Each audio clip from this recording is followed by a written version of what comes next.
کانوں میں انگلیاں ڈالنا یہ ضروری نہیں ہے اذان دیتے وقت.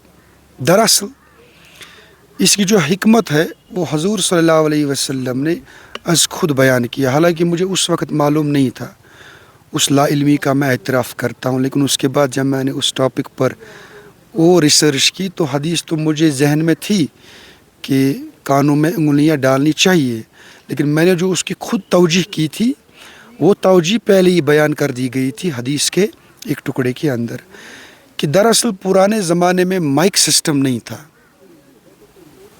سپیکرز کا سسٹم نہیں تھا، اسی طرح سے گھڑیوں کا سسٹم بھی اس وقت نہیں تھا، یہ میقات الصلاۃ بھی نہیں تھا.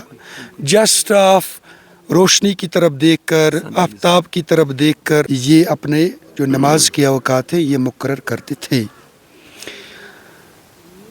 تو اس وقت جب کوئی اذان دیتا تھا، سیدھی سی بات ہے، اذان کا مطلب ہے کہ آپ آس پاس کے لوگوں کو انفارم کریں کہ بھائی یہاں پر نماز کھڑی ہونے والی ہے، جماعت کھڑی ہونے والی ہے، آپ یہاں پر آئیے.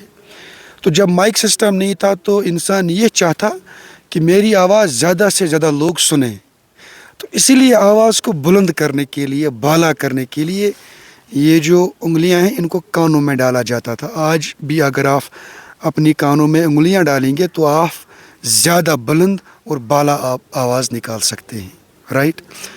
تو یہی توجہ حضور صلی اللہ علیہ وسلم نے حضرت بلال کو کہی کہ آپ اپنی انگلیاں کانوں میں ڈالیں، سو دیٹ آپ کی جو آواز ہے یہ بلند ہو جائیں گی، آواز کو بلند کرنے میں آپ کو مدد ملے گی. اب تو مطلب اور مدعا کیا ہے کانوں میں انگلیاں ڈالنے کا؟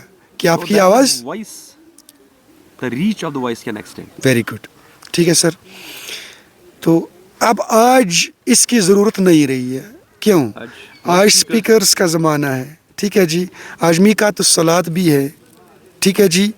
تو آج آپ کے پاس گھڑیوں کا سسٹم بھی ہے، کیلنڈرز ہے. دس واز دا کنٹیکسٹ جس کے انڈر میں نے یہ بات کہی ہے. اب مسئلہ یہ ہے کہ ہم روایات کے تحت جی رہے ہیں، تو روایات میں بہت ساری چیزیں زمانے کے حالات اور واقعات کے ساتھ جڑی ہوتی ہیں. اب جب وہ حالات اور وہ واقعات نہیں رہتے ہیں نا تو وہ روایت بھی از خود ختم ہو جاتی ہے. چنانچہ یہ جو روایت ہے، وی شوڈ سے ٹریڈیشن ہے، رسم ہے کہ آپ اپنی انگلیاں کانوں میں ڈالیں گے، وہ جس غرض و غایت کے لیے تھی وہ غرض و غایت ختم ہو چکی ہے because of the introduction of mic system. تو اکثر کیا ہوتا ہے کہ جب کوئی ایسی بات کرتا ہے تو لوگوں کو یہ باتیں بڑی عجیب لگتی ہیں، وہ یہ سمجھتے نہیں ہیں کہ اس نے کیا کہا ہے، کیوں کہا ہے، غرض کیا ہے.